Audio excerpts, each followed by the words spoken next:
అధ్యక్షునిగా నన్ను మీరందరూ ఎంపిక చేసుకున్నారు.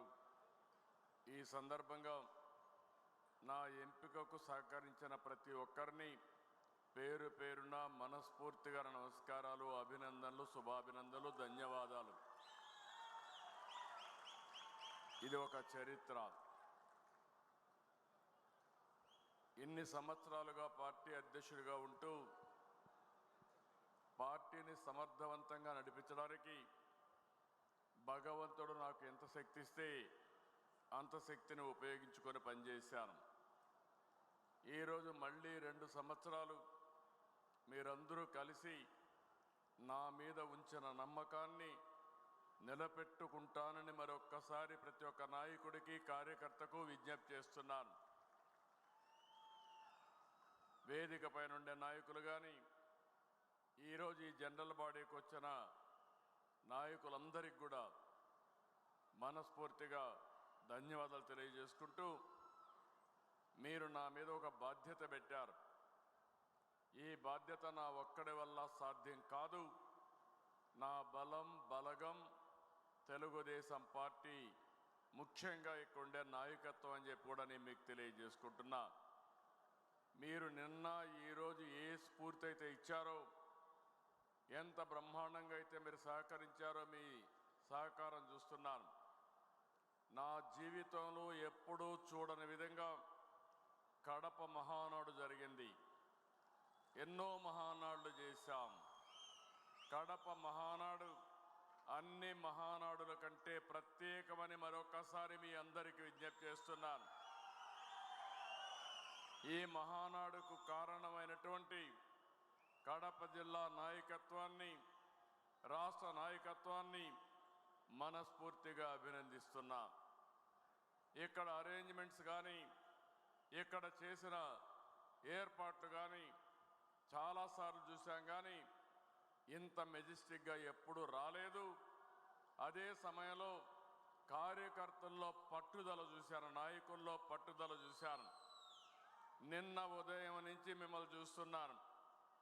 ఏ ఒక్కరు కూడా కదలకుండా ఉదయం నుంచి సాయంత్రం వరకు బ్రహ్మాండంగా శ్రద్ధ పెట్టిన మిమ్మల్ని అందరినీ పేరు పేరున మనస్ఫూర్తిగా అభినందిస్తున్నాను.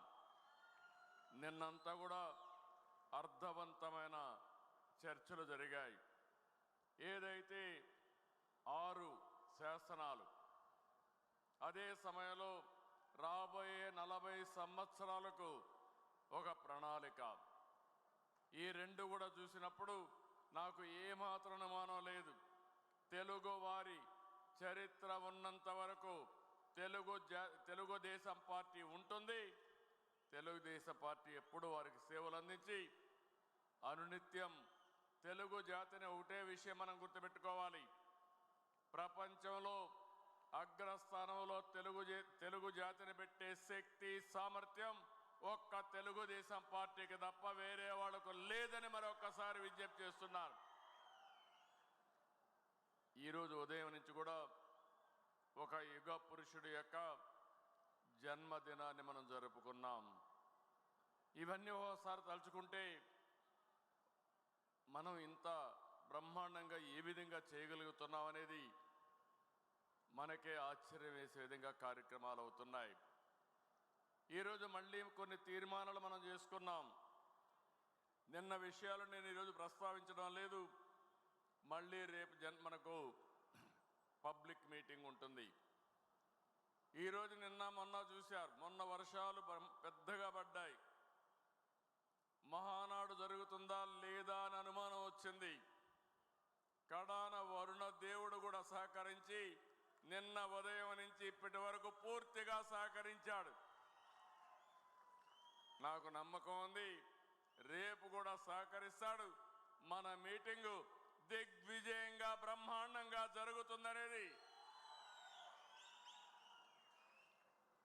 అదే సమయంలో ఈరోజు మన అజెండా మనం చూసినప్పుడు లా అండ్ ఆర్డర్ పైన, ఈ తీర్మానం పైన చాలామంది మాట్లాడారు. తెలుగుదేశం పార్టీకి ఒక చరిత్ర ఉంది. నక్సలిజాన్ని రూపుమాపడానికి నిరంతరం పోరాడిన పార్టీ తెలుగుదేశం పార్టీ. రాయలసీమలో ఫ్యాక్షనిజాన్ని తుదముట్టించి అభివృద్ధికి దోహదం చేసిన పార్టీ తెలుగుదేశం పార్టీ. హైదరాబాద్లో మత ఘర్షణలు పూర్తిగా కట్టడి చేశాం. రౌడీజం లేకుండా చేశాం. ఆడబిడ్డలకు రక్షణ ఇచ్చాం. అలాంటి పార్టీ ఒక చరిత్ర ఉంది. మనం వస్తానే మళ్ళీ అందరిలో కొన్ని ఆలోచనలు ఉన్నాయి. 5 సంవత్సరాలు మనం చూసాం.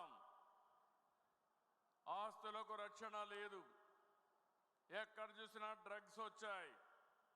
గంజాయి పెంపకానికి ఏజెన్సీ ప్రాంతం ఒక అనువైన ప్రాంతంగా విలేజ్ కాటేజ్ ఇండస్ట్రీ మారిగా తయారు చేసే పరిస్థితికి వచ్చారు. పోలీస్ శాఖ నిర్వీర్యం చేశారు. ఆర్గనైజ్డ్ క్రైమ్ విపరీతంగా పెరిగిపోయింది.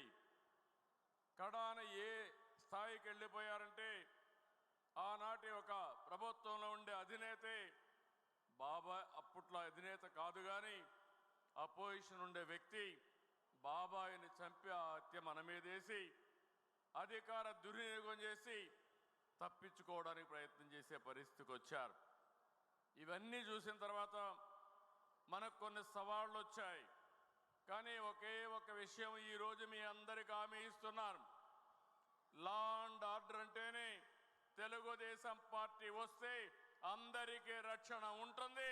దాంట్లో అనుమానమే లేదని మరొకసారి మీ అందరికీ విజ్ఞప్తి చేస్తున్నా. నేను మిమ్మల్ని కూడా ఒకటే కోరుతున్నా. లా అండ్ ఆర్డర్ మన చేతుల్లోకి మనం ఎవరు తీసుకోవాల్సిన అవసరం లేదు. తప్పులు చేసిన వాడు ఈ రోజైనా రేపైనా శిక్షకు అర్హుడే. అందుకే నేను హామీ ఇస్తున్నా, ఇక్కడుండే తెలుగుదేశం పార్టీ చట్టాన్ని గౌరవించే పార్టీ.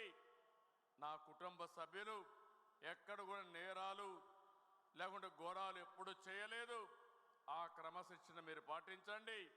ఎవరైనా తప్పు చేసిన వాడు మీ దగ్గర సమాచారం ఉంటే నేను ఎవ్వరినీ వదిలిపెట్టను. తప్పు చేసిన వాడి పట్ల చండ శాసనుడుగా ఉంటానని మరొక్కసారి మీ అందరికీ విజ్ఞప్తి చేస్తున్నాను. రెచ్చగొడతారు, రెచ్చిపోవలసిన అవసరం లేదు. అందుకే ఈ రాష్ట్రంలో లా అండ్ ఆర్డర్ కాపాడే బాధ్యత తీసుకుందాం. ఇప్పటికే మీరు చూస్తే గంజాయిని పూర్తిగా నియంత్రణ చేయడానికి ప్రయత్నం చేశాం.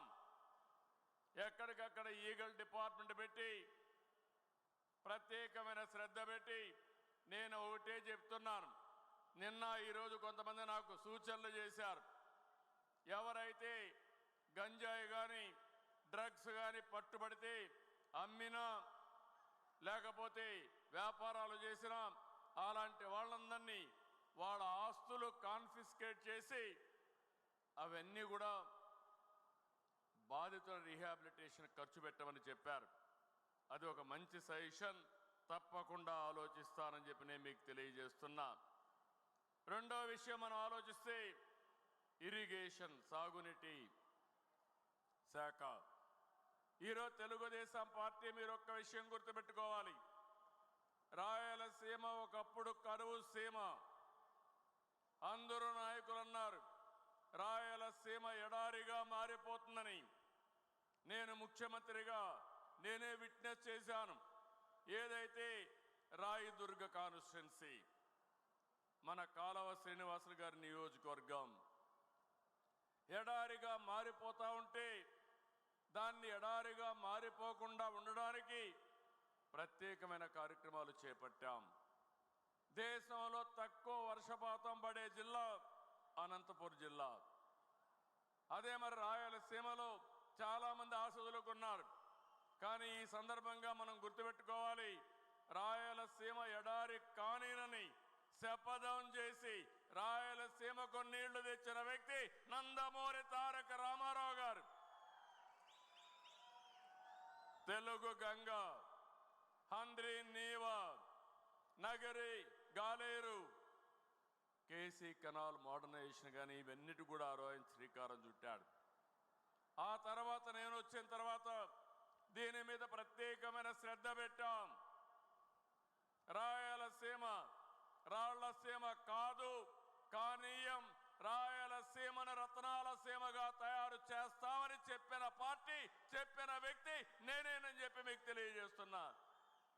అక్కడి నుంచి ప్రారంభించాం. ఈరోజు నేను చెప్తున్నా, ఈస్ట్ గోదావరిలో కోనసీమ కంటే అనంతపూర్ జిల్లా సంపదలో ముందుందంటే దానికి కారణం తెలుగుదేశం ప్రభుత్వం అని చెప్పి కూడా నేను మీకు తెలియజేస్తున్నా. ఈరోజు ఎన్డీఏ ప్రభుత్వం ఉంది. 14-19లో 12,400 కోట్ల రూపాయలు రాయలసీమ సాగునీటి ప్రాజెక్టులు ఖర్చు పెడితే, గడిచిన ప్రభుత్వం 2,010 కోట్ల రూపాయలు ఖర్చు పెట్టి, అది కూడా ఎస్టాబ్లిష్మెంట్ ఖర్చు పెట్టి రాయలసీమకు ద్రోహం చేసిన పార్టీ అని చెప్పి నేను మీకు తెలియజేస్తున్నా. ఈ సంవత్సరం నేను వస్తానే ఒకటే ఆలోచించాను, హంద్రి నీవా వెడల్పు చేయాలి, చివరి భూములకు నీళ్లు ఇవ్వాలి. ఆర్థిక ఇబ్బందులు ఉన్నాయి, అయినా కూడా పర్వాలేదు, ఏ విధంగా చేయాలని ఒకేసారి ఒకే సంవత్సరం 3,800 కోట్ల రూపాయలు ఖర్చు పెడుతున్నాం. సమైక్య ఆంధ్రప్రదేశ్లో కూడా ఒకసారి ఇంత డబ్బులు ఎప్పుడూ ఖర్చు పెట్టలేదు. పోలవరం తర్వాత ఇంత డబ్బులు ఖర్చు పెట్టిన ప్రాజెక్టు హంద్రి నీవా అని మీకు తెలియజేస్తున్నా. రాయలసీమలో మైక్రో ఇరిగేషన్, ఎందుకంటే ఈరోజు రాయలసీమలో నీళ్లు తక్కువ ఉన్నాయి. అలాంటప్పుడు 1 ఎకరాకు వాడే నీళ్లు 2.5 ఎకరాలకు వాడొచ్చని మైక్రో ఇరిగేషన్కి ప్రాధాన్యత ఇచ్చాం. ఆర్థిక ఇబ్బందులు ఉన్నాయంటే 90% సబ్సిడీ ఇచ్చి ఇక్కడ ముందుకు తీసుకుపోయామని చెప్పి కూడా నేను మీకు తెలియజేస్తున్నా. ఈ రాయలసీమలో ఈరోజు బ్రహ్మాండంగా అభివృద్ధి అయిందంటే, హార్టికల్చర్ వచ్చిందంటే, ఆదాయం పెరిగిందంటే దానికి కారణం ఎన్డీఏ తెలుగుదేశం ప్రభుత్వం తప్ప వేరే వాళ్ళు కాదని చెప్పి నేను మీకు తెలియజేస్తున్నా. ఇలాంటి కార్యక్రమాలు తీసుకుని, ఇవే కాకుండా మీరు చూస్తే ఎక్కడికక్కడ పూల సుబ్బయ్య వెలుగొండ కానీ, అదే మాదిరిగా మిగిలిన అన్ని కూడా పూర్తి చేయడానికి ముందుకు పోతున్నాం. వెలుగొండ పూర్తి చేస్తాం. ఇంకో పక్క మీరు చూస్తే పోలవరాన్ని పూర్తి చేసే బాధ్యత తెలుగుదేశం ప్రభుత్వాన్ని, ఎన్డీఏ ప్రభుత్వాన్ని. 2027 డిసెంబర్ నాటికి, వీలైతే జూన్కి పోలవరాన్ని పూర్తి చేసి జాతికి అంకితం చేస్తామని హామీ ఇస్తున్నాం. అది ఒకసారి అయితే దాని తర్వాత ఏం చేయాలని ఆలోచించినప్పుడు, పోలవరం నుంచి బనకచెర్ల వరకు నీళ్లు తేగలిగితే పెద్ద చరిత్ర, చాలా డబ్బులు అవుతుంది, 80,000 కోట్లు కావాలి. అయితే నా ఆలోచన ఎప్పుడు కూడా చిన్నగా ఉండవు, ఎట్టి పరిస్థితుల్లో పెద్దవి చేసి ఈ చరిత్ర మార్చాలనేది నా సంకల్పం. కేంద్రంతో మాట్లాడా, వాళ్ళు కూడా ఇంట్రా రివర్లన్నీ రాష్ట్రంలో నీళ్లన్నీ అనుసంధానం చేయమని, నదులు అనుసంధానం చేయమని కేంద్రం కూడా ముందుకొచ్చే పరిస్థితికి వచ్చారు. వాళ్ళు ఆమోదించే పరిస్థితి కూడా వస్తుంది, రావాలని ఆశిస్తున్నా. దీనికి 3 ఫేసెస్ కింద, ఒకటి పోలవరం నుంచి కృష్ణా నదికి నీళ్లు తేవడం, 2 కృష్ణా నది నుంచి బొల్లాపల్లికి నీళ్లు తేవడం, 3 బొల్లాపల్లి నుంచి బనకచెర్లకు నీళ్లు తేవడం. 3 విడతలుగా ఇది వచ్చే పరిస్థితి వస్తుందని చెప్పి కూడా నేను మీకు తెలియజేస్తున్నా. ఈరోజు ఈ 3 జరిగినప్పుడు రాష్ట్ర ముఖ చిత్రమే మారుతుంది. అదే సమయంలో వంశధార నుంచి గోదావరి నదుల అనుసంధానం చేస్తాం. అప్పటికి మీరు చూస్తే వంశధార శ్రీకాకుళంలో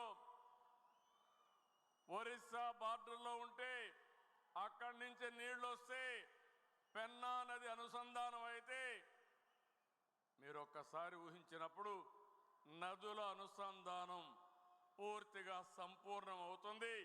ఈ నదుల అనుసంధానం చేసి తెలుగు నేలపైన జలహారతి ఇచ్చి ఈ తెలుగు తల్లి రుణం తీర్చుకుంటారని మరొక్కసారి మీ అందరికీ విజ్ఞప్తి చేస్తున్నా. కొంతమంది అంటున్నారు ఎవరికి అనుమానాలు అవసరం లేదు, ఆంధ్రప్రదేశ్ రాష్ట్రం చివరి రాష్ట్రం కాబట్టి ఎక్కడ నీళ్లు వచ్చినా మన తర్వాత సముద్రంలోకి వెళ్తాయి. పోలవరం తర్వాత రాజమండ్రి తర్వాత సముద్రం తప్ప వేరే మార్గం లేదు. అలాంటప్పుడు సముద్రంలోకి పోయే నీళ్లు మనం వాడుకుంటే ఈ నీళ్ల వల్ల తెలంగాణకు కూడా లాభం ఉంటుంది తప్ప ఎవరికి నష్టం లేదు. ఇక్కడ బీఆర్ఎస్ అయితే ఏదో నష్టం వచ్చినట్టు మాట్లాడుతున్నారు. నేను ఆ రోజు కూడా ఏదైతే వాళ్ళు ప్రాజెక్టు కట్టినప్పుడు గోదావరి పైన నేను ఎప్పుడు కూడా అబ్జెక్ట్ చేయలేదు. నా ఆలోచన ఒకటి, తెలంగాణ కానీ ఆంధ్రప్రదేశ్ రాష్ట్రం కానీ నాకు ఎప్పుడు చెప్పాను, రెండు కళ్ళను ఆ రోజు చెప్పా, ఈ రోజు చెప్తున్నా, హైదరాబాద్ను అభివృద్ధి చేసింది నేనే, గంటాపదంగా చెప్పగలుగుతాను.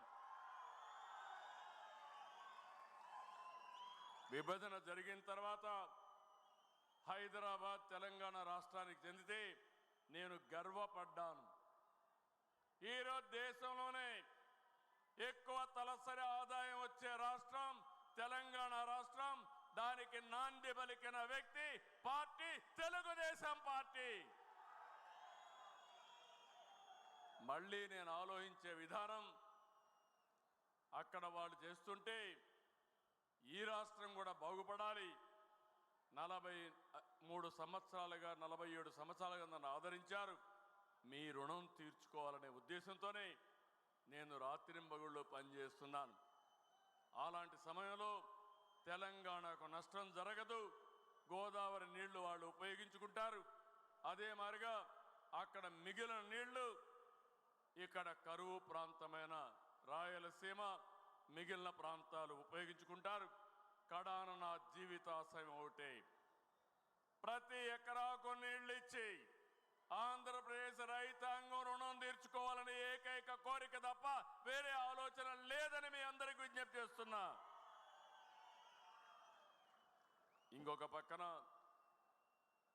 కరెంటు విషయంలో పవర్ ఒక విషయం ఆలోచిస్తే, ఒకప్పుడు కరెంట్ ఎప్పుడు వస్తుందో ఎప్పుడు పోతుందో తెలియని పరిస్థితి. నేను 95లో ముఖ్యమంత్రి అయ్యాను. అసెంబ్లీలో ప్రతిరోజు కరెంటు గురించి గొడవలే. ఒకసారి ముఖ్యమంత్రిగా నేనే అసెంబ్లీ వాయిదా వేసుకుని నేరుగా పొలాలు ఎండిపోతా ఉంటే పోయి చూసి వచ్చాను.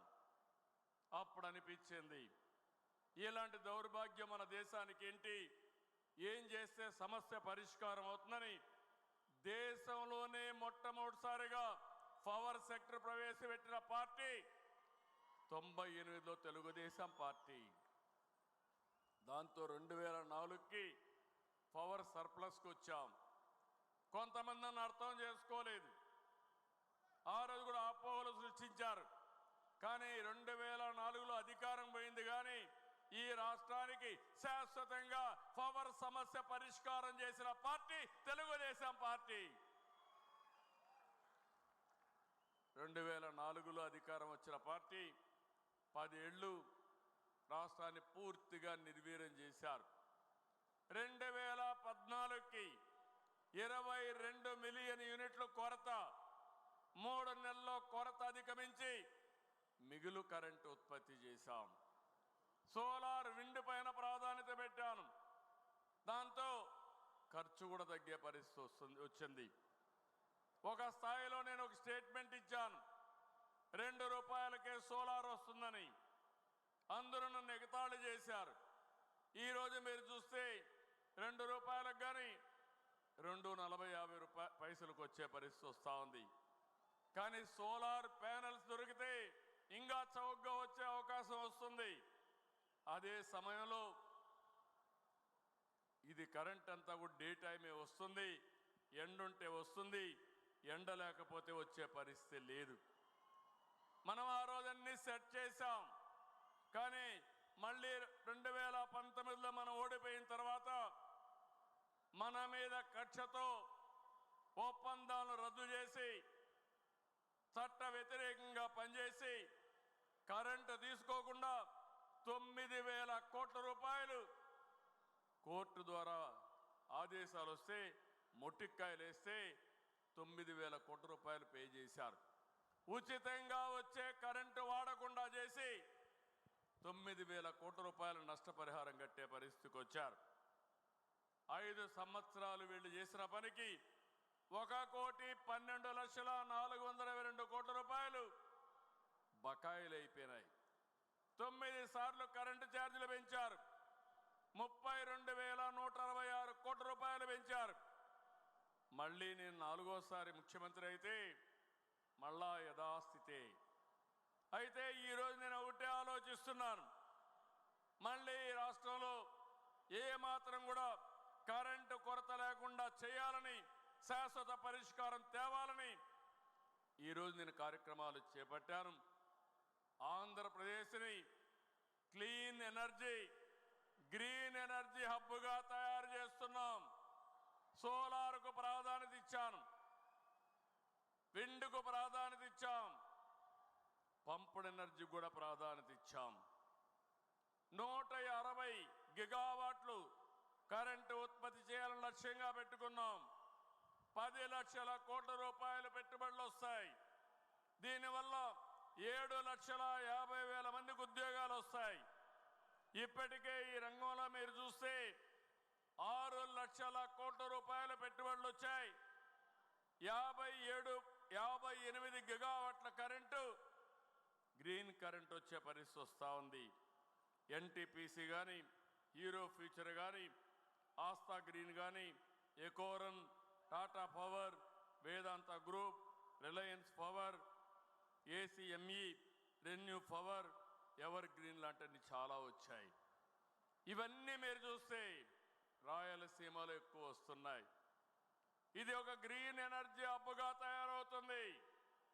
మనకు పోర్ట్లు ఉన్నాయి. ఏవైతే గ్రీన్ హైడ్రోజన్ కానీ, అమోనియా తయారు చేసి ప్రపంచానికి గ్రీన్ ఎనర్జీ సత్తా ఎక్స్పోర్ట్ చేసే సత్తా మనకు ఉందని చెప్పి కూడా నేను మీకు తెలియజేస్తున్నా. ఒక పక్క బకాయిలు ఉన్నాయి. ఈరోజు ఒక్క విషయం రాష్ట్ర ప్రజలందరికీ విజ్ఞప్తి చేస్తున్నా. నేను ఎన్నికల కంటే ముందు చెప్పాను, ఖర్చు తగ్గిస్తా, సమర్థత పెంచుతా, కరెంటు ఛార్జీలు పెంచనని ఆ రోజే చెప్పాను. దానికి నేను కట్టుబడి ఉన్నానని మరొక్కసారి మీ అందరికీ విజ్ఞప్తి చేస్తున్నా. కానీ వీళ్ళు చేసిన అవకతవకలు, వాళ్ళు కరెంటు ఛార్జీలు పెంచి వెళ్ళారు. పెంచి వెళ్ళిన కరెంటు ఛార్జీలు ఇప్పుడు ప్రజలపైన పడ్డాయి. దానిపైన మనల్ని విమర్శిస్తున్నారు. అది మీ నిర్వాహకం తప్ప నాది కాదు. నేను వచ్చిన తర్వాత 2024 జూన్ 12 తర్వాత వాడిన కరెంటు ఛార్జీలు ఒక్క పైసా పెంచకుండా సమర్థత పెంచుతానని మరొక్కసారి విజ్ఞప్తి చేస్తున్నా. భవిష్యత్తులో కూడా ₹5.10 ఉంటే ఈరోజు 38 పైసలు దగ్గర ఆవరేజ్ ప్రొక్యూర్మెంట్ కాస్ట్ తగ్గించాం. రాబోయే ఈ సంవత్సరం 50 పైసలు తగ్గించాలని మళ్ళీ ఆలోచిస్తున్నా. రాబోయే సంవత్సరానికి ఎన్ని మార్గాలు ఉన్నాయో అన్ని ఆలోచిస్తున్నా. ఇక్కడ ఈ మహాసభలో ఉండే మిమ్మల్ని అందరినీ కోరుతున్నాను, ఏదైతే రూఫ్ టాప్ సోలార్ ప్రతి ఇంటి మీద కరెంటు పెట్టుకోవడం, మనం ఎస్సీలు ఎస్టీలు ఎవరైతే ఉన్నారో 200 యూనిట్లు తయారు చేయడానికి 2 కిలోవాట్ల పవర్ స్టేషన్ని ఉచితంగా వాళ్ళకి ఇస్తాం. ఒక్క పైసా వాళ్ళు పెట్టుకునే పనే లేదు.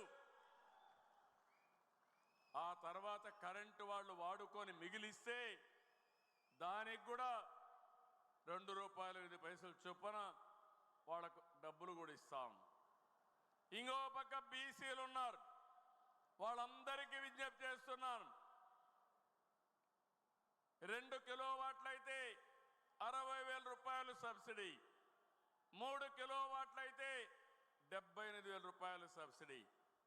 మీరు పెట్టుకోండి. నేను అదనంగా 20,000 రూపాయలు వెనుకబడిన వర్గాలకు ఇస్తాను. దానివల్ల మీకు కావాల్సిన కరెంటు ఛార్జీలు కట్టే పరిస్థితే ఉండదు. దీనివల్ల మీకు కొంతవరకు వెసులుబాటు వస్తుంది. మూడో విషయం, ఇక్కడ నాయకులు ఉన్నారు, కార్యకర్తలు ఉన్నారు. నేను ఇక్కడుండే ఎమ్మెల్యేలు కూడా చెప్పాను, ప్రతి నియోజకవర్గంలో కనీసం 10,000 ఇండ్ల పైన సూర్యఘర్ పెట్టాలి, రూఫ్ టాప్ పవర్ పెట్టాలని చాలా స్పష్టంగా ఆదేశాలు ఇచ్చాను. ఇంకా మన వాళ్ళు అనుకున్నంత హుషారుగా ముందుకు పోవడం లేదు. నేను మిమ్మల్ని అడుగుతున్నా, 78,000 రూపాయలు ఎవరికైనా ఇస్తాం. ఎస్సీలు అయితే 2 కిలోవాట్ల వరకు ఉచితంగా ఇస్తాం. బీసీలు అయితే 78,000 నుంచి 60,000 నుంచి 78,000, అది కాకుండా ఒక 20,000 ఇస్తాం, అంటే 98,000 వస్తుంది. మిగిలిన వాళ్ళందరికీ 60,000 వస్తుంది, 78,000 వస్తుంది. మీరందరూ కానీ మీ ఇండ్ల పైన కరెంటు పెట్టుకుంటే మీరు కరెంటు ఛార్జీలు కట్టే పరిస్థితి రాదని మరొకసారి విజ్ఞప్తి చేస్తున్నా. బ్యాంకులో మీరు డబ్బులు తీసుకోండి, మిగిలింది మీరు కాదనుకుంటే డిపార్ట్మెంటే పెట్టి మీకు ఇస్తారు. బ్యాంకుతో కూడా వడ్డీ మామూలుగా పెట్టి నెలవారీగా మీ బిల్లు కూడా అడ్జస్ట్ చేస్తారు. రెండోది, రాష్ట్రంలో ఉండి వ్యవసాయానికి ఉపయోగించే రైతులందరినీ కోరుతున్నాం, మీ పొలం దగ్గర, మీ పంప్ సెట్ దగ్గర కుసుమ్ కింద మీరు సోలార్ పెట్టుకోండి, ఉచితంగా ఇస్తాం. మీరు కరెంటు వాడుకోండి, సర్ప్లస్ వస్తే గ్రిడ్కి ఇవ్వండి, మళ్ళీ మీకు ఎప్పుడు కావాలంటే కరెంటు ఇస్తాం. ఇంకో పక్కన ఎవరైతే రైతులు ఉన్నారో మీరు కరెంటు ఉత్పత్తి చేసి మీ ఇంట్లకు కూడా వాడుకునే ఏర్పాటు ఇస్తా. అవసరమైతే వాహనాలకు కూడా ఎలక్ట్రిసిటీ కన్వర్ట్ చేసుకొని వాడుకోవచ్చు. నేను అందుకని ఒక వినూత్నమైన మార్పులకు దోహదం చేస్తున్నా. అదే మీరు చూస్తే డెమోక్రటైజేషన్ ఆఫ్ పవర్ జనరేషన్. ఇక్కడ నేను అడుగుతున్నాను మన కార్యకర్తల్ని, మళ్ళీ ఈ అవకాశం మీకు రాదు. కేంద్రం 1 కోటి మందికే ఇవ్వడానికి 75,000 కోట్ల రూపాయలు సబ్సిడీ పెట్టారు. ఫస్ట్ కమ్ ఫస్ట్ సర్వ్డ్ కింద పెట్టారు. దీన్ని ఒక అడ్వాంటేజ్గా తీసుకోవాలని నా తెలుగు కుటుంబం, నా తెలుగుదేశం పార్టీ కార్యకర్తలు మీ ఇండ్లకంతా పెట్టుకోవాలని మిమ్మల్ని కోరుతున్నాను. సిద్ధమా తమ్ముళ్ళు అని మిమ్మల్ని అడుగుతున్నా. ఎమ్మెల్యేలు కోరుతున్నా, వీళ్ళందరూ సిద్ధంగా ఉన్నారు. మీరు వాళ్ళకు నాయకత్వం ఇవ్వండి. టెండర్లు పిలిచాం, పని అప్పచెప్పాం, మీరు ఏమీ చేయక్కర్లేదు. మీ ఇంటి పైన రూఫ్ టాప్ మీరు చూపిస్తే అక్కడ వచ్చి పెడతారు. మీ దగ్గర డబ్బులు లేకపోతే దాన్ని ఏ విధంగా అడ్జస్ట్ చేసుకోవాలో చేసుకుంటాం. కరెంటు ఛార్జీలు గణనీయంగా తగ్గుతాయి. వెనకానుండే వాళ్ళని కూడా కోరుతున్నాను, ఈ సంవత్సరం మొదటి 6 నెలల లోపల అందరి ఇండ్ల పైన సోలార్ ప్యానెల్స్ పెట్టుకుంటామని మీరందరూ కూడా గట్టిగా చప్పట్లు కూడా చెప్పండి. నమ్మకమేనా అని అడుగుతున్నా, పెడతారా అని అడుగుతున్నా. కరెంటు ఛార్జీలు కట్టలేక జోబీలు ఖాళీ అయిపోతున్నాయి. దీనికంటే మంచి ఆఫర్ రాదు. ఒక్కొక్కరు 1,000, 2,000, 3,000 ఖర్చు పెడుతున్నారు. ఇది మంచి అవకాశం, దీన్ని ఉపయోగించుకోవాల్సిందిగా నేను మిమ్మల్ని కోరుతున్నా. ఇది కాకుండా ఇంకొక పక్కన మీరు ఒకసారి చూస్తే మొత్తం రాష్ట్రంలో అభివృద్ధి వికేంద్రీకరణ తెలుగుదేశం పార్టీ సిద్ధాంతం. అన్ని ప్రాంతాలు అభివృద్ధి కావాలి, అన్ని నియోజకవర్గాల అభివృద్ధి కావాలి, అన్ని గ్రామాల అభివృద్ధి కావాలి. రాష్ట్రం సమతుల్యంతో అన్ని ప్రాంతాలను అభివృద్ధి చేయడానికి కట్టుబడి ఉన్నామని చెప్పి కూడా నేను మీకు తెలియజేస్తున్నా. పరిశ్రమలు రావాలి, అభివృద్ధి జరగాలి. ఈరోజు దీనికోసం చూస్తే ఉత్తరాంధ్రని ఒక ఫైనాన్షియల్ హబ్గా తయారు చేసి విశాఖపట్నాన్ని ముందుకు పోతాం.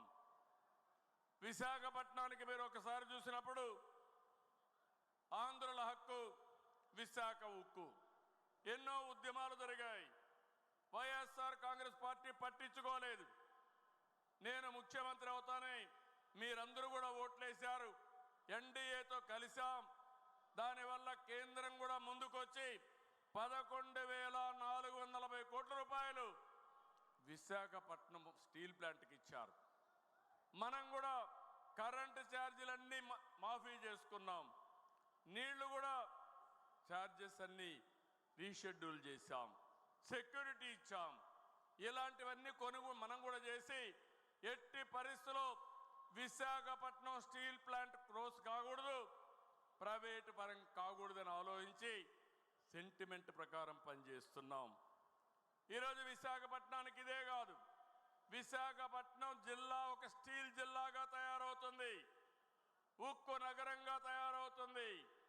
విశాఖపట్నం స్టీల్ ప్లాంట్ ఉంది. పక్కనే ఆర్సీఆర్ మిథలైతే దగ్గర 1,50,000 కోట్ల రూపాయలు పెట్టి పెద్ద ఉక్కు ఫ్యాక్టరీ పెడుతున్నాడు. అక్కడ స్టీల్ నగరమే తయారయ్యే అవకాశం వస్తుంది. ఈ రెండే కాదు, ఐటీ మినిస్టర్ గారి ఆధ్వర్యంలో టీసీఎస్ అయితే 20,000 మందికి ఉద్యోగాలు ఇవ్వడానికి ముందుకొచ్చారు. ఇంకో పక్క గూగుల్ వస్తుంది. ఈ రెండు వస్తే విశాఖపట్నం ఒక నాలెడ్జ్ హబ్గా తయారవుతుందని చెప్పి కూడా నేను మీకు తెలియజేస్తున్నా. ఇది కాకుండా ఏదైతే విశాఖపట్నంలో రైల్వే జోన్ వచ్చింది, ఫార్మా సిటీ వచ్చింది, ఫార్మా కంపెనీలు వస్తున్నాయి. ఇవన్నీ కానీ వస్తే విశాఖపట్నం భోగాపురం ఎయిర్పోర్ట్ పూర్తవుతుంది, మెట్రో కూడా వస్తుంది, ఆ ప్రాంత అభివృద్ధి అవుతుంది. ఇక రాయలసీమలో మీరు ఒక్కసారి గుర్తుపెట్టుకోవాలి. రాయలసీమ నేను ఒకటే హామీ ఇస్తున్నా, రేపు కూడా మీటింగ్లో నేను చెప్తాను ఏమేం చేయబోతారని. ఈ రాయలసీమని రాష్ట్రానికి అగ్రపీఠాన్న పెట్టే బాధ్యత తెలుగుదేశం పార్టీ తీసుకుంటాం.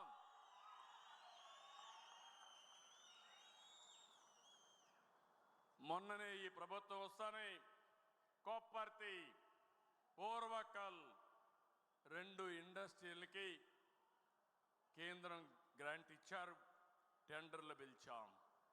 ఇంకో పక్క మీరు చూస్తే హంద్రీ నీవా పూర్తి చేసి రిజర్వాయర్ కట్టి కియా మోటార్ తెచ్చిన ఘనత తెలుగుదేశం పార్టీది, తెలుగుదేశం ప్రభుత్వానిది. ఇప్పుడు నేను ఆలోచించేది రాయలసీమలో పెద్ద ఎత్తున పరిశ్రమలు రావాలి. నిన్నే చూశారు, నేను కేంద్రం దగ్గరికి వెళ్ళి ఈరోజు మనం ఒకసారి చూసినప్పుడు ఏరోస్పేస్ ఇండస్ట్రీస్ ఉన్నాయి, విమానాలు తయారు చేసేటివి ఉన్నాయి, డిఫెన్స్ విమానాలు కావాలి, సివిల్ ప్రయాణం చేయాలంటే విమానాలు కావాలి. అలాంటి విమానాలు తయారు చేసే ప్రదేశానికి అనువైనది అనంతపూర్ జిల్లా లేపాక్షి ప్రాంతం అని చెప్పి కూడా నేను మీకు తెలియజేస్తున్నా. నేను ఆ మాట అడిగాను. ఆ మాట అడిగితే కర్ణాటకలో ఉండేవాళ్ళు కొంతమంది అంటున్నారు బెంగళూరులో ఉండే హెచ్ఏఎల్ నేను ఏదో షిఫ్ట్ చేయాలని కోరానని. నేనెప్పుడూ అలాంటి పనులు చెయ్యను, నా చరిత్రలో అది లేదు. అభివృద్ధికి మారు పేరు తెలుగుదేశం పార్టీ తప్ప వేరే రాష్ట్రాల్లో ఉండే ప్రాజెక్టులు తేవాలను, చెడ్డ పేరు తెచ్చుకోవాలను తెలుగుదేశం పార్టీకి లేదని చెప్పి కూడా నేను మీకు తెలియజేస్తున్నా. అదే మరిగా డిఫెన్స్ ఉంది, ఎన్నో ఇండస్ట్రీస్ వస్తున్నాయి. రాయలసీమలో ఎన్నో ఇండస్ట్రీస్ వచ్చాయి. అందుకే కేంద్ర మంత్రి గారిని కోరాను, 5 ప్రాంతాల్లో 5 డిఫెన్స్ హబ్బులు పెట్టి, ఒకటి నాగాయలంక, దోనకొండ ఒక ప్రాంతం, అనంతపూరు ఆ ఏరియా మొత్తం ఒక ప్రాంతం, ఇక్కడికి వస్తే ఓర్వకల్లో డ్రోన్ సిటీ పెట్టి డిఫెన్స్కి కావాల్సిన డ్రోన్స్ కూడా ఇక్కడ తయారు చేయాలని కోరాను. అదే మరి ఇంకొక పక్కన మీరు చూస్తే విశాఖపట్నం నేవల్ హబ్గా చేసి డిఫెన్స్ ఫ్యాక్టరీస్ అన్ని అక్కడ పెట్టమని కోరాను.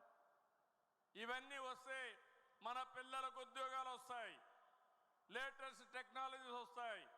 ఇక్కడ చాలా మంది స్టార్టప్ కంపెనీలు పెట్టే పరిస్థితి వస్తుంది. ఇంకో పక్క ఎలక్ట్రానిక్ సిటీ లేపాక్షి ఓర్వకల్ హబ్బుగా చేసుకుని ఇవన్నీ తేవాలని చెప్పి ఆలోచిస్తున్నాను. నేను చెప్పే ఇవన్నీ కానీ వస్తే రాయలసీమ ఒక పక్క హార్టికల్చర్ హబ్గా, ఇంకొక పక్క హై టెక్నాలజీ హబ్గా తయారవుతుందని మీ అందరికీ విజ్ఞప్తి చేస్తున్నా. ఇంకో పక్క దేవాలయాలు ఉన్నాయి. తిరుపతి వెంకటేశ్వర స్వామి ఒక దివ్య క్షేత్రం, ప్రపంచంలో అందరూ వస్తారు. దాన్ని ఒక డెస్టినేషన్గా మనం తయారు చేయొచ్చు. శ్రీశైలం ఇంకో పక్క బ్రహ్మాండమైన దివ్య క్షేత్రం. అలాంటి రెండు కూడా మనం తయారు చేసుకుంటే దేశంలోనే 2 శక్తి పీఠాలు ఉండేది ఒక్క శ్రీశైలం తప్ప ఎక్కడా లేదు. ఈ 2 కూడా వర్కౌట్ చేసుకుంటాం, ముందుకు పోతాం. ఈరోజు మీ అందరికీ ఒకటే విజ్ఞప్తి చేస్తున్నా, ఏదైతే నేను చెప్పానో దానికి అనుకూలంగా నేను ఎప్పుడు కూడా ఏదో ఒక విధంగా ఈ ప్రాంతాన్ని అభివృద్ధి చేయాలని ఆలోచిస్తున్నాను. నేనే ఆ రోజు ఫౌండేషన్ వేశాను కడప స్టీల్ ప్లాంట్కి. నేను ఫౌండేషన్ వేస్తే మళ్ళీ వీళ్ళు వచ్చి దాన్ని కొట్టేసి నేనేదో పొడస్తానని మళ్ళా వచ్చి ఇంకో ఫౌండేషన్ వేశాడు. ఇవన్నీ కూడా మీరు ఒకసారి చూస్తే ఇలాంటి లేనిపోని చేసి అసలు ప్రాజెక్ట్ లేకుండా చేసే పరిస్థితి తీసుకొచ్చారు. మొన్ననే నేను వచ్చినప్పటి నుంచి మాట్లాడుతున్నా, గట్టిగా మాట్లాడా. ఈరోజు మీకు హామీ ఇస్తున్నా, కడప మహానాడులో ప్రతినిధుల మహాసభలో మీ అందరికీ హామీ ఇస్తున్నా, 10 రోజుల్లో కడప స్టీల్ ప్లాంట్ పని ప్రారంభమవుతుందని అనౌన్స్ చేస్తున్నా.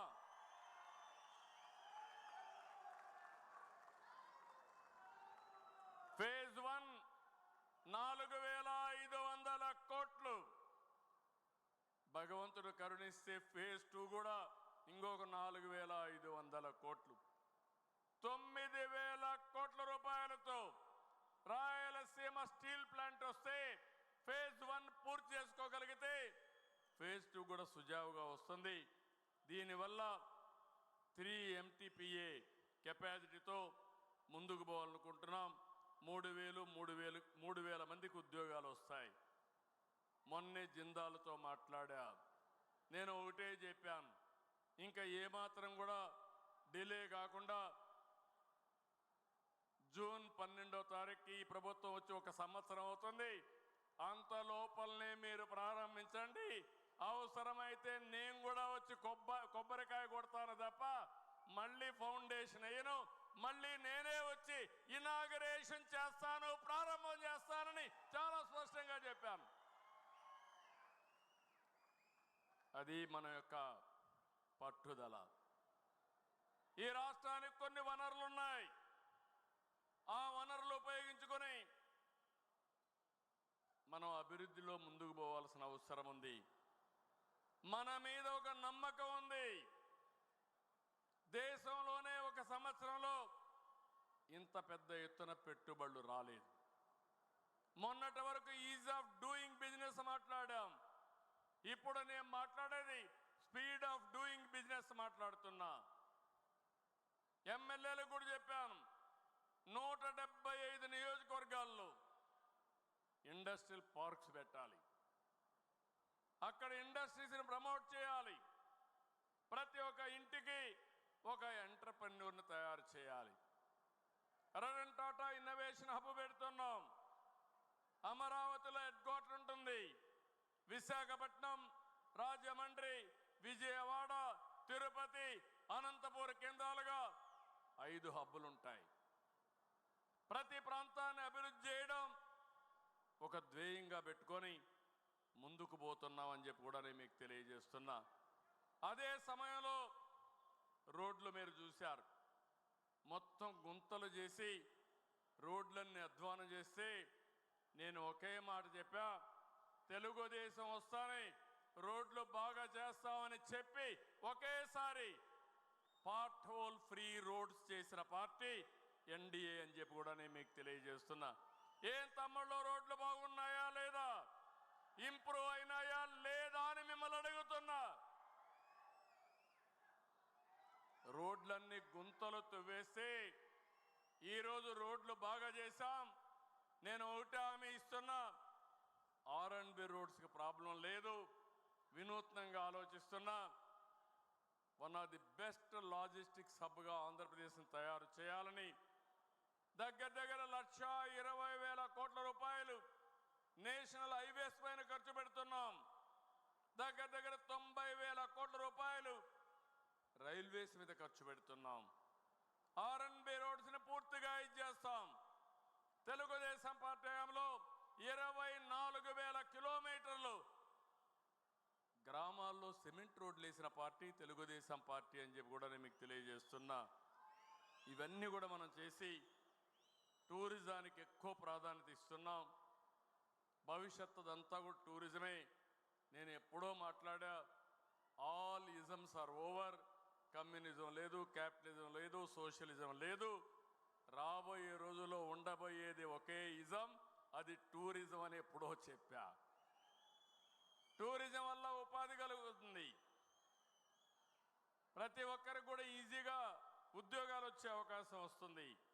అందుకనే ఆంధ్రప్రదేశ్ రాష్ట్రంలో రాబోయే రోజుల్లో హోటల్ ఇండస్ట్రీ ఎక్కువ రావాలని ఇక్కడే గండికోట ఉంది. Gandikota one of the most beautiful place.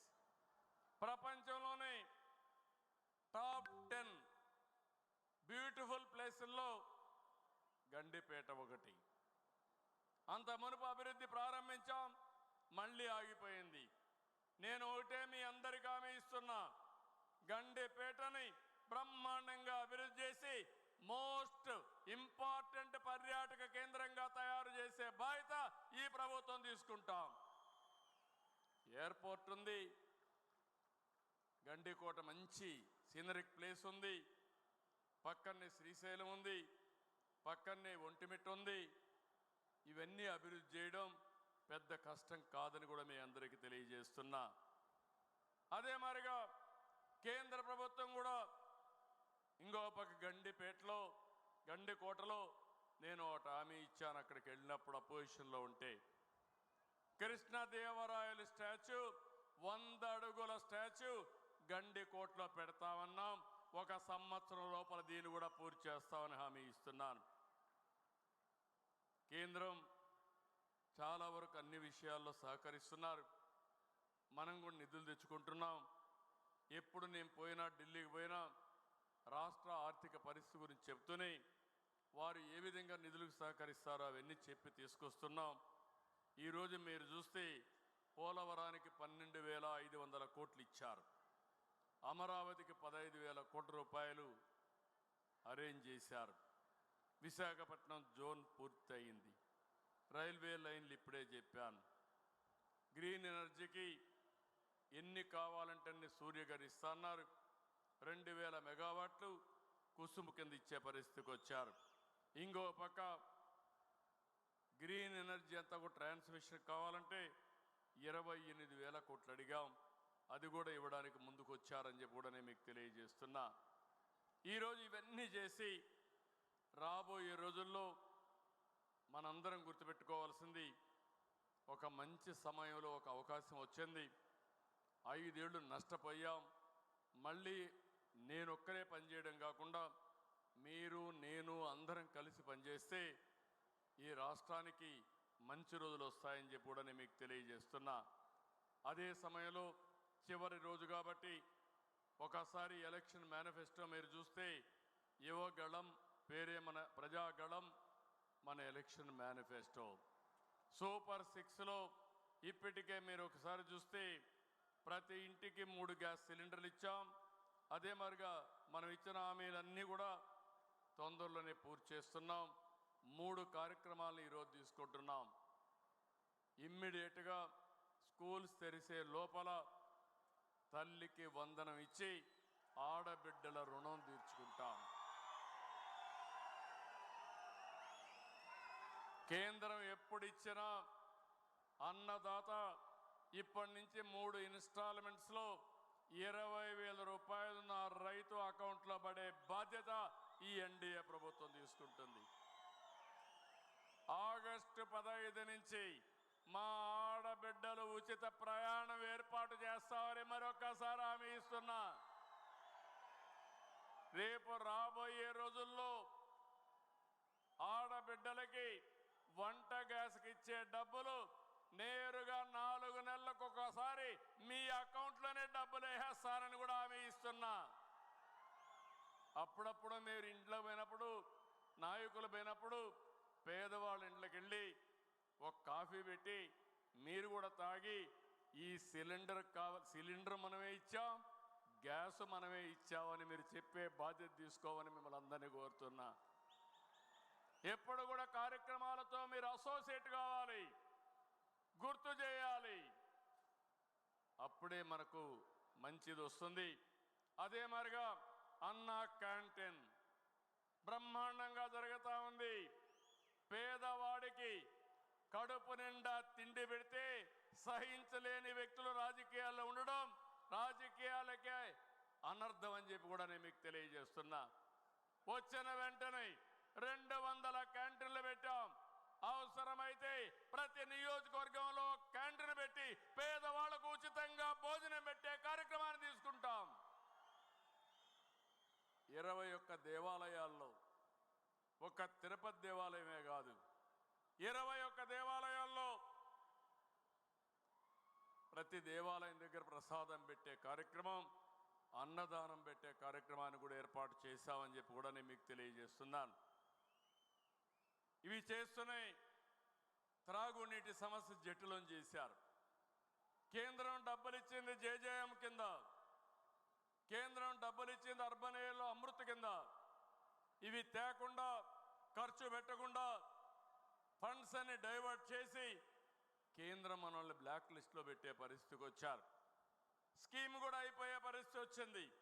మొన్న మళ్ళా నేను వెళ్ళి వాళ్ళకి గట్టిగా చెప్తే ఎక్స్టెన్షన్ కోసం పెట్టే